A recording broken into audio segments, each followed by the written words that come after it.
Marhaba, and hello once again to our friends around the world who share our belief in Palestinian freedom, equality, and peaceful coexistence.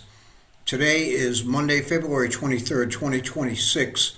I'm American historian Dr. Jack Dempsey, and with me, as always, is my brother, my fellow historian from Gaza, Muhammad Jihad Ismael. I'd like you to see, first of all, a little photo of Muhammad's family. This is Lena, Muhammad, Jojo, their son, Dina, and Muhammad's wife, Gada. They also have a almost 1-year-old baby now named Mary, who is doing as well as we might expect. You can see lots of information about the Ismael family and their lives over the past 6 or 7 years and their struggles to create a better life for themselves at jackdempseywriter.wordpress.com, jackdempseywriter@wordpress.com.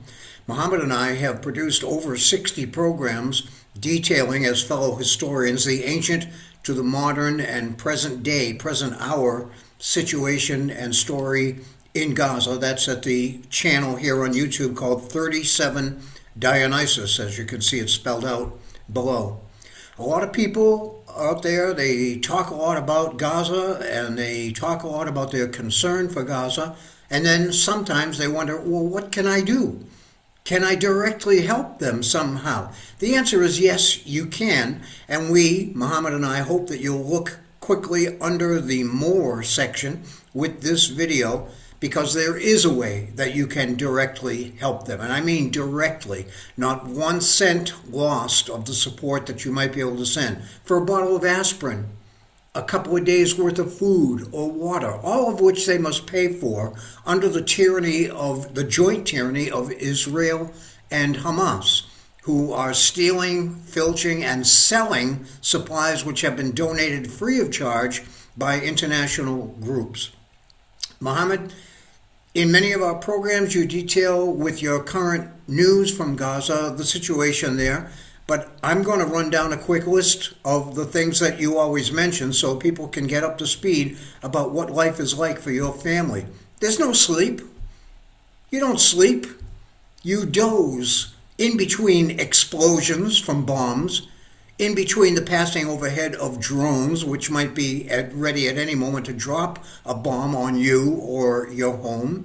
There is constant street fighting among IDF soldiers, Hamas soldiers, and families, aggrieved families who are trying to get revenge on Hamas while they are vulnerable. So there's constant combat going on in the streets.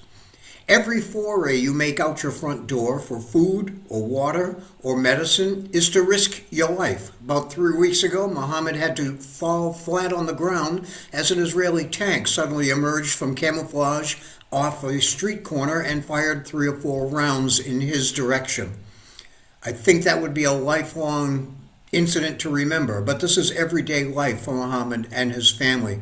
They have electricity at all because some years ago we bought them 2 automobile-sized batteries, which they are able still to recharge, but he must go outside of the house with these batteries to a charging station, which I suppose is run by a donkey turning a turbine, because there's almost no petrol or other power supply left in Gaza. Their power plant has been bombed into extinction.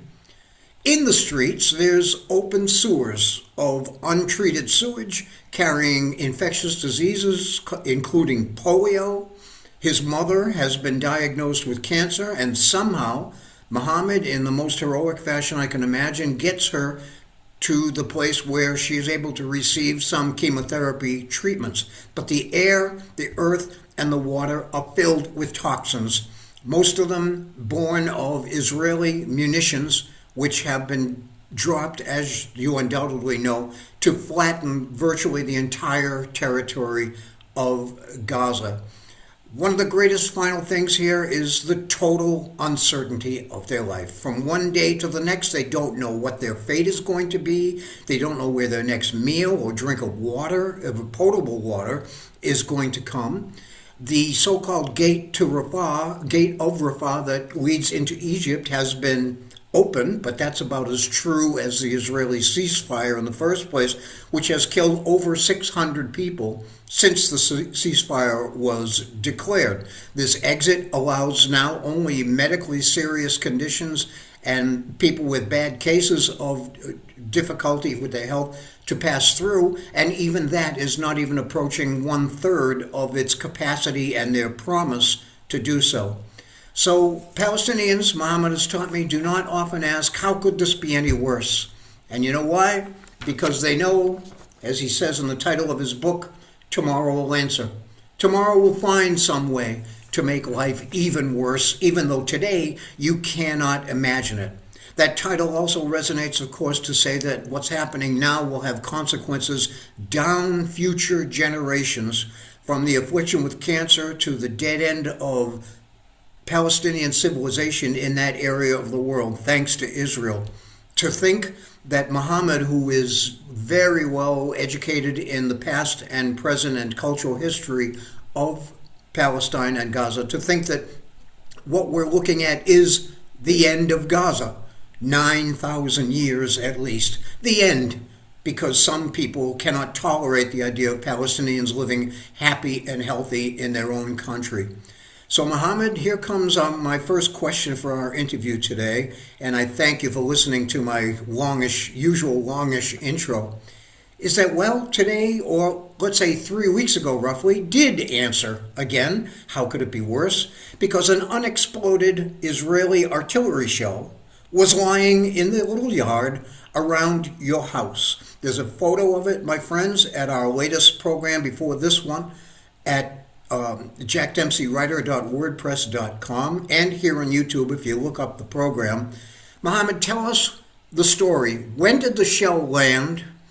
How did you avoid being injured by it? And what ultimately removed this only just last week from your yard? Tell us about the fall of this artillery shell and how you got rid of it. Thank you, brother, for this new chance to talk to the people. It's like 2 months ago, suddenly in the night, we have listened a huge voice, and we didn't understand what's happening. In the morning, we got astonished when we saw a huge bombshell was lying in front of the door of the house. It's big bombshell, not a small one. We understood that it is not exploded shell, and so many neighbors and relatives have asked us not to approach to this bombshell. And to keep our children safe inside the house. Yes. So we started to impose some sort of curfew over our children. I have 4 children in addition to the 2 orphans of my sister. So in general, we have 6 children in the area. Believe me, it was a horrific feeling for us. When I look from the window to the bombshell, it was lying on the ground like the sleeping dragon. We were so afraid that in any moment this dragon might wake up. If he wake up, we will be destroyed. All the house will be destroyed. It is a big bombshell.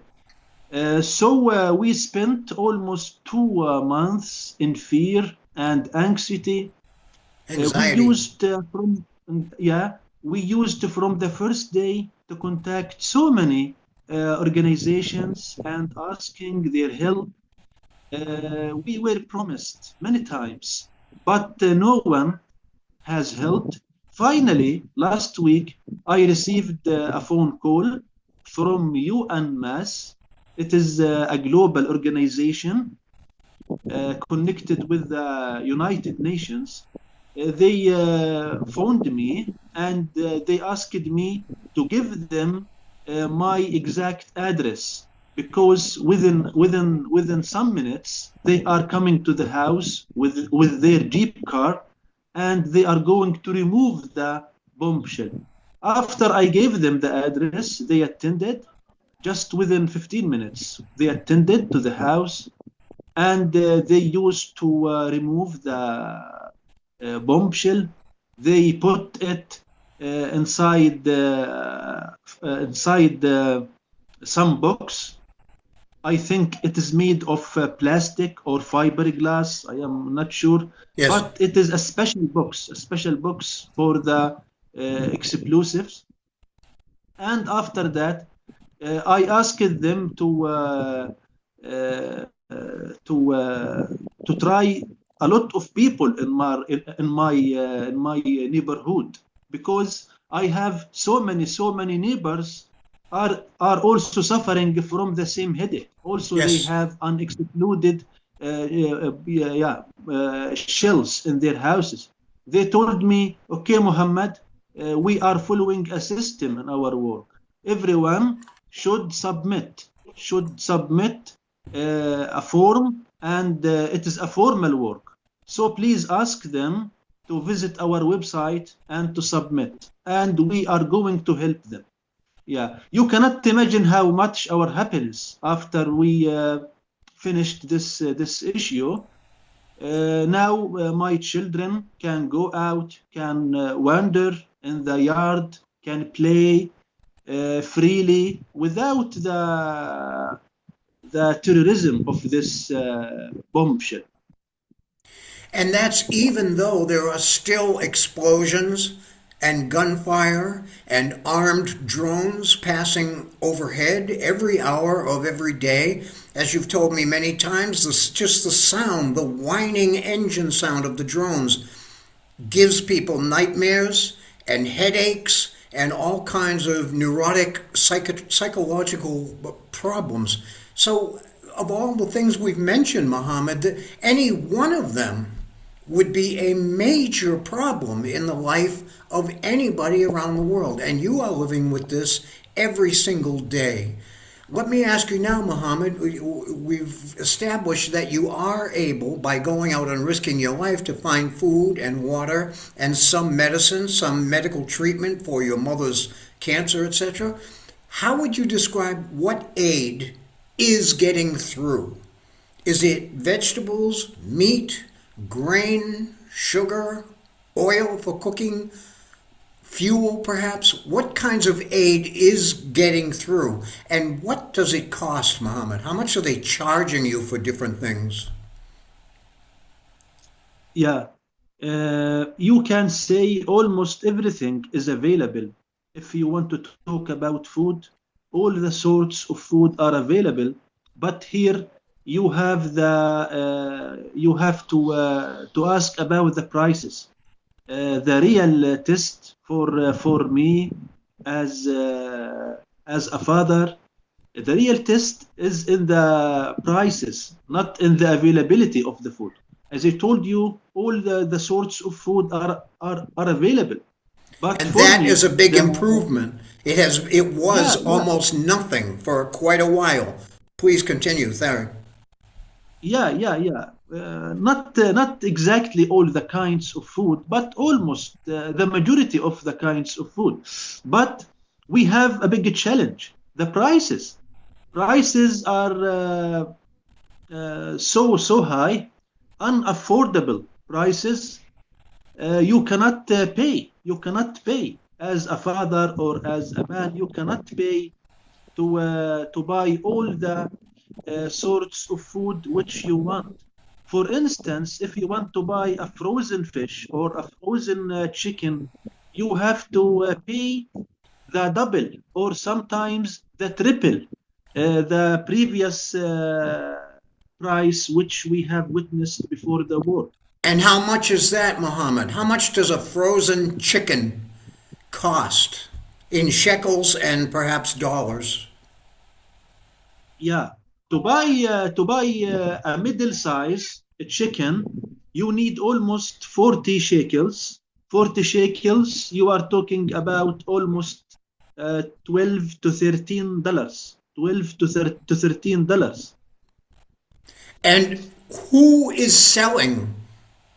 Who is selling the food, Muhammad, which is clearly marked not for sale in Arabic and English? We have photographs at our web blog that will show you different parcels that are clearly marked not for sale. Who is doing the selling, Muhammad? Yeah, here I have to differentiate between two sorts of goods. We have some goods coming to Gaza, not for sale as an aids, and on the other side we have commercial goods coming to Gaza by the merchants of Gaza.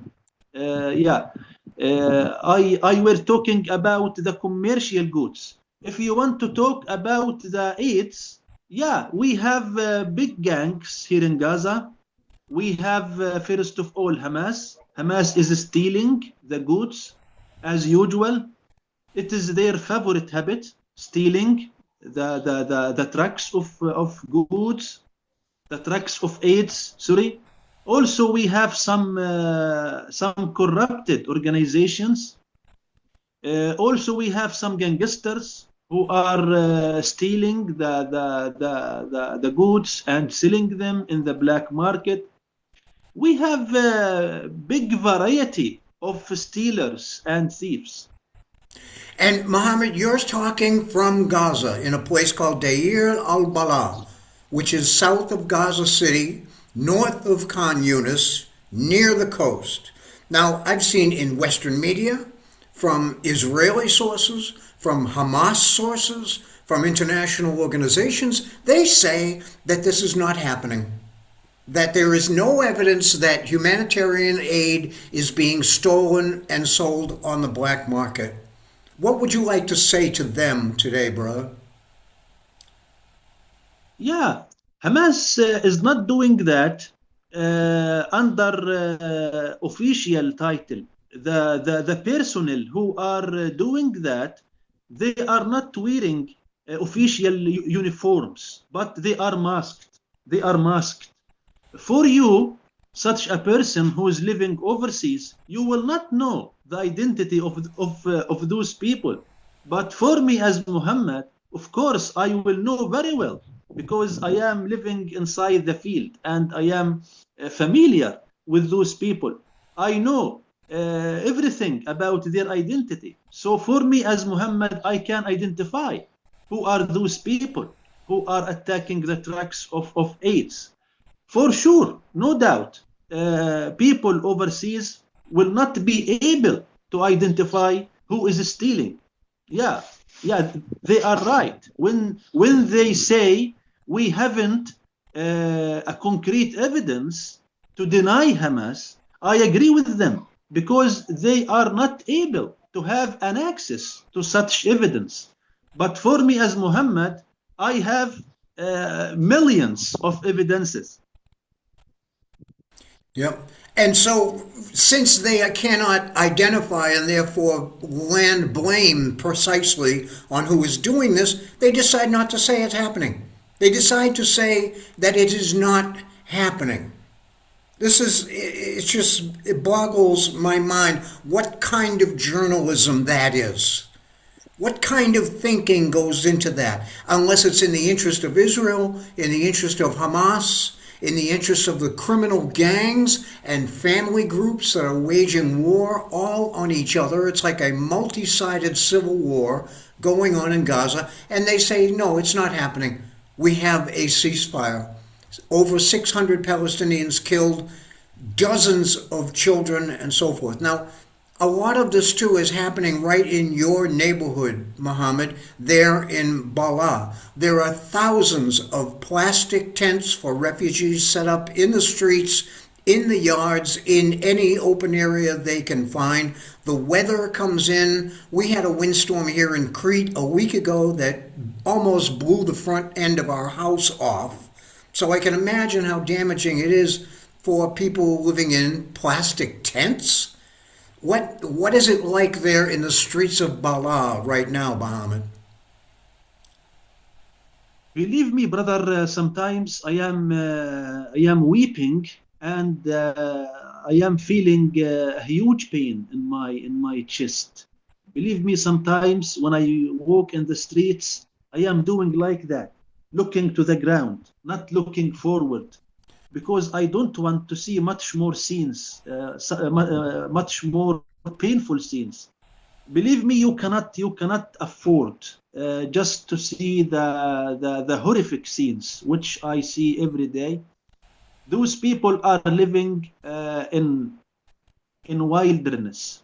They haven't anything to protect them from raining, from storms, from wind, from heat. They are freezing inside their tents. And Just from hunger and yeah, from sickness yeah, and from shock and every yeah, other kind of human suffering is right there on your streets, brother. You've told me before you can hear them yes, crying at night, screaming in pain at night in their absolute hopeless misery.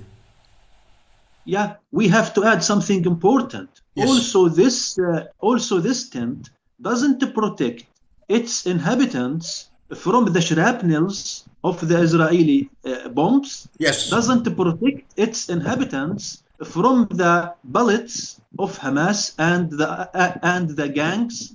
So we have a lot of people are being killed inside their tents because this tent is vulnerable. It cannot protect them from outside, Of from course. either shrapnels or bullets. Yeah, we have to add this issue. Before I forget, I wanted to tell you that I have some estimation, some official estimation.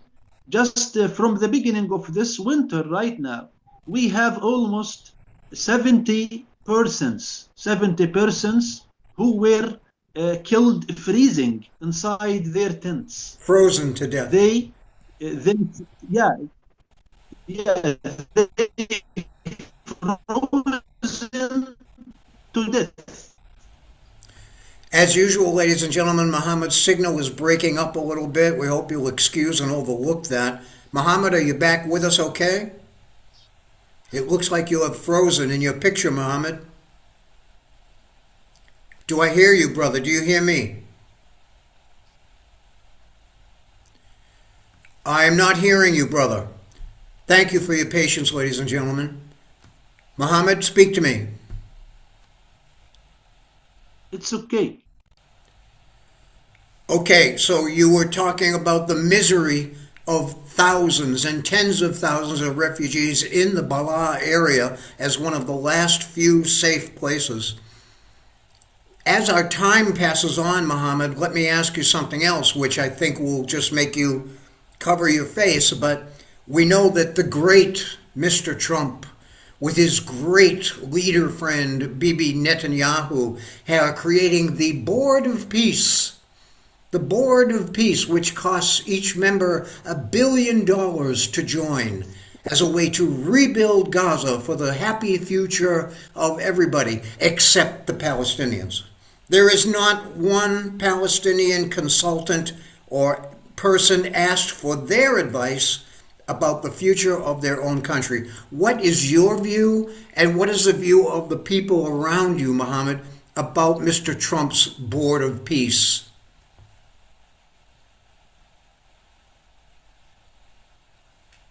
I will not give you my opinion. I will give you the opinion of the people around me, the Please simple do. people, Yep. the farmers, the workers, the simple people. Yeah, I think their opinion is more important than mine. They are insulting Mr. Trump, and they are saying this is not a president. This is a cowboy. He should go to a plantation in USA, and he should deal with some cows. He should deal with some cows because he shouldn't be a president. He is so clumsy.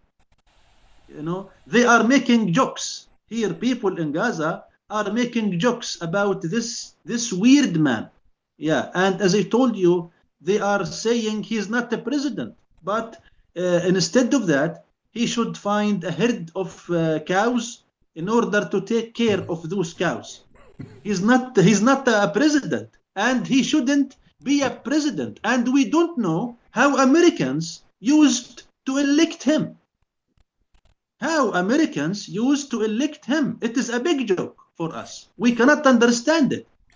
Do you know the simplest answer to that question, Muhammad, is that 90 million Americans did not bother to get up and go to vote. The people, the 90 million people who could have kept Trump out of office, did not get up off the couch to go and vote. I think that is one of the biggest reasons that he was so-called elected. And he lost the vote, actually. He lost the popular vote. So the majority of Americans did not vote for him. But what this system calls the Electoral College, a group of elite political individuals who decided for their populations that Mr. Trump actually should be in the White House. So it sounds as though people are they're laughing because they don't want to cry anymore. This man who stands there before the world and says, we're going to help everybody, does not even want to talk to a Palestinian.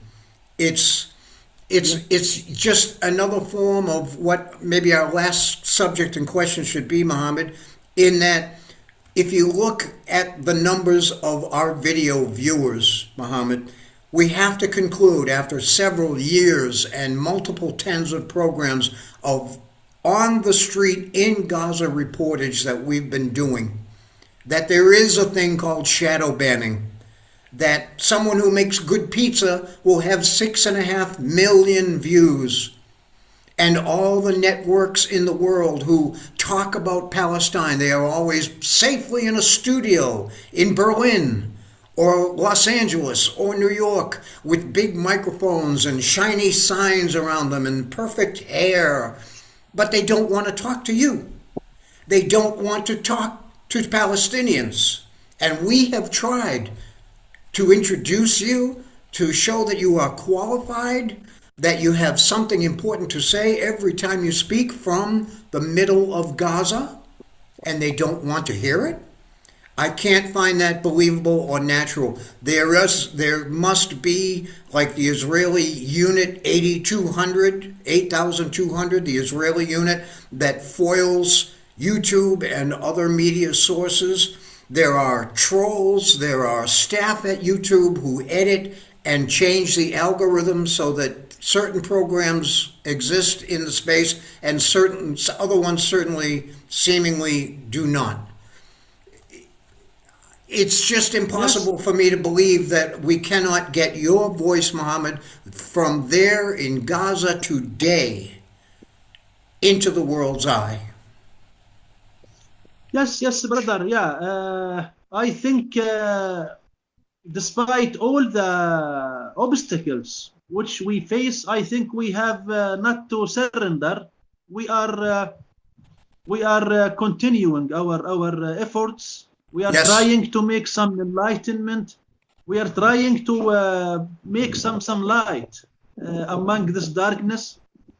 Brother, we are going to continue, and we will not stop, because our duty as historians, as intellectuals, our duty is a prophetic duty. We have inherited the job of prophets and messengers, which is preaching and talking for the people and guiding the audience.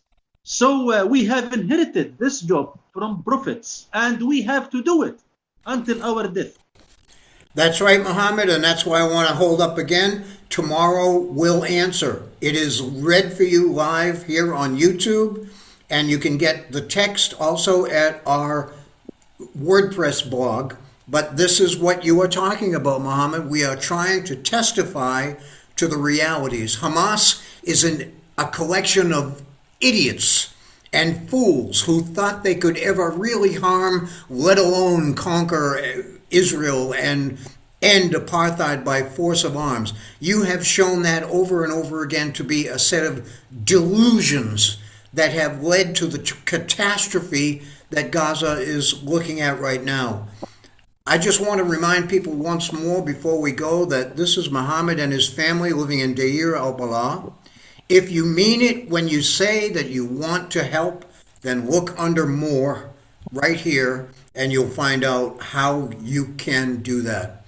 Muhammad, anything you'd like to add to today's report in closing? Thank you, brother. It was a good meeting, long one. Yeah, almost 30 minutes, I think. Yes. It's the longest meeting since many months. Well, I am very grateful that you would take the time out of the various challenges that you're suffering through to let the world know what is happening there in Gaza, brother. And we will continue our work without question, as you say, every chance we get. Anything else, brother, that you'd like to say for now? Thank you, brother. Thank you so much. Thank you. I hope in the coming meetings we are going to talk more and more about the updates of Gaza life. You know, we have a lot of updates from day to day. Yes. And we will do that, brother. May God bless you all, the family, your mother's health, and your continued safety and your continued good spirits, brother. We don't know how you do it, but there you are. And I thank you very, very much from all our hearts. Thank you, brother. I thank you too. Thank you. Bye-bye for now. Bye-bye.